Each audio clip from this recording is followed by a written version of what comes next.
PM Modi से अचानक आखिर क्यों मिलने पहुंचे विजय सिन्हा, हम आपको बताएंगे। लेकिन उससे पहले नमस्कार, न्यूज़ फॉर नेशन दिख रहे हैं यहाँ पर, मैं हूं सानिया आपके साथ। विजय सिन्हा पीएम मोदी से मुलाकात करने पहुंचे। दिल्ली में उन्होंने मुलाकात की। करीब 45 मिनट तक ये मीटिंग चली उनकी और प्रधानमंत्री नरेंद्र मोदी की। काफी देर तक इन्होंने बातचीत की। कहा यह जा रहा है कि बिहार की रणनीति को लेकर, राजनीति को लेकर उन्होंने कई सारे मुद्दों पर बातचीत की है और 45 मिनट तक ये पूरी मीटिंग चली है। लेकिन इसके बाद अब चर्चाओं का बाजार गर्म हो गया है कि आखिर बात क्या है, क्यों इस तरीके से अचानक मिलने पहुंच गए विजय सिन्हा पीएम मोदी से। हम आपको इस खबर में पूरी जानकारी देते हैं कि आखिर क्या क्या चर्चाएं चल रही हैं, थोड़ा सा और विस्तार से। बिहार की राजनीति में एक बार फिर हलचल तेज हो गई है। बिहार सरकार के कृषि मंत्री विजय कुमार सिन्हा ने प्रधानमंत्री नरेंद्र मोदी से मुलाकात की है। दिल्ली में हुई इस मुलाकात को लेकर राजनीतिक गलियारों में कई तरह की चर्चाएं शुरू हो गई है। सूत्रों के मुताबिक करीब 45 मिनट तक चली इस बैठक में बिहार की मौजूदा राजनीतिक स्थिति, संगठनात्मक समीकरण और कई समसामयिक मुद्दों पर मोदी और विजय सिन्हा के बीच विस्तार से चर्चा हुई। मुलाकात में मौजूदा राजनीतिक हालात और उन तमाम समसामयिक विषयों पर चर्चा हुई। सूत्रों के मुताबिक विजय सिन्हा को आगे के लिए मार्गदर्शन भी मिला।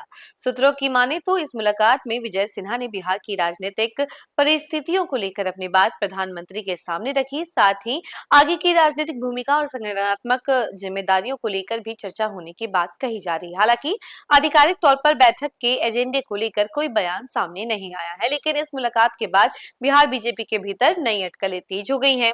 वहीं आपको बता दें कि बिहार में नीतीश कुमार की सरकार में विजय कुमार सिन्हा को डिप्टी सीएम बनाया गया था। उस समय बीजेपी कोटे से 2 मुख्यमंत्री बनाए गए थे। लेकिन बाद में जब बिहार में बीजेपी का मुख्यमंत्री बना और सत्ता संतुलन को लेकर सहयोगी दलों के बीच नया समीकरण तय हुआ, तब दोनों डिप्टी सीएम पद नीतीश कुमार की पार्टी जदयू के खाते में चले गए। इसके बाद विजय सिन्हा को कृषि मंत्रालय की जिम्मेदारी दी गई।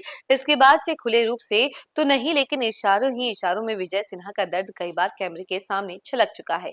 राजनीतिक जानकारों का मानना है कि संगठन और सरकार दोनों में मजबूत पकड़ रखने वाले विजय सिन्हा को बीजेपी नेतृत्व हमेशा अहम चेहरा मानता रहा है। ऐसे में प्रधानमंत्री से उनकी लंबी मुलाकात को सिर्फ औपचारिक मुलाकात नहीं माना जा रहा।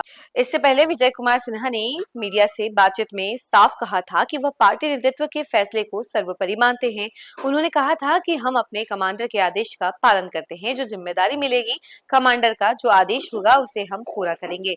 उनके इस बयान को भी राजनीतिक संकेतों के तौर पर देखा जा रहा है। विजय सिन्हा ने कहा था कि दर्द कैसा होता है, हम तो बेदर्द हैं। विद्यार्थी परिषद, युवा मोर्चा, किसान मोर्चा से लेकर होकर गुजरे है तो दर्द कैसा है। कुछ लोग गलत तरीके से ट्विस्ट किए उसे चलाएं।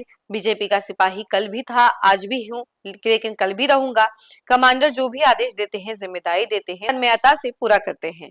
दिल्ली में हुई इस मुलाकात के बाद बिहार बीजेपी के अंदर चर्चाओं का दौर तेज हो गया है और पार्टी के भीतर विजय सिन्हा को संगठन और सरकार के बीच संतुलन बनाने वाले नेताओं में गिना जाता है। विधानसभा अध्यक्ष से लेकर डिप्टी सीएम तक की भूमिका निभा चुके विजय सिन्हा की प्रशासनिक और राजनीतिक पकड़ मजबूत मानी जाती है और सूत्रों के मुताबिक प्रधानमंत्री के साथ बातचीत में बिहार के विकास, कृषि क्षेत्र और आगामी चुनावी रणनीति और संगठनात्मक मजबूती जैसे मुद्दों पर चर्चा हुई है। हालांकि पार्टी की ओर से अभी तक कोई आधिकारिक जानकारी साझा नहीं की गई है।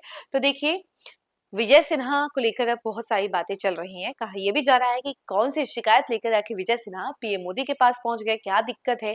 कहीं विजय सिन्हा किसी बात को लेकर परेशान तो नहीं है जिसकी शिकायत वो आला कमान से करने गए, यानी पीएम मोदी से करने गए हैं, पीएम मोदी के पास गए, उनसे उन्होंने बातचीत की है, मीटिंग की है। काफी देर तक ये मीटिंग चली है, 45 मिनट तक मीटिंग चली और कई सारे मुद्दों पर बातें हुई हैं। इसको लेकर आधिकारिक जानकारी तो अभी तक साझा नहीं की गई है, लेकिन हाँ, इस मुलाकात की वजह से अब चर्चाओं का बाजार काफी ज्यादा गर्म हो चुका है। इस खबर में फिलहाल के लिए इतना ही। ऐसे तमाम अपडेट के लिए जुड़े रहे हमसे और देखते रहे न्यूज़ फॉर नेशन। धन्यवाद।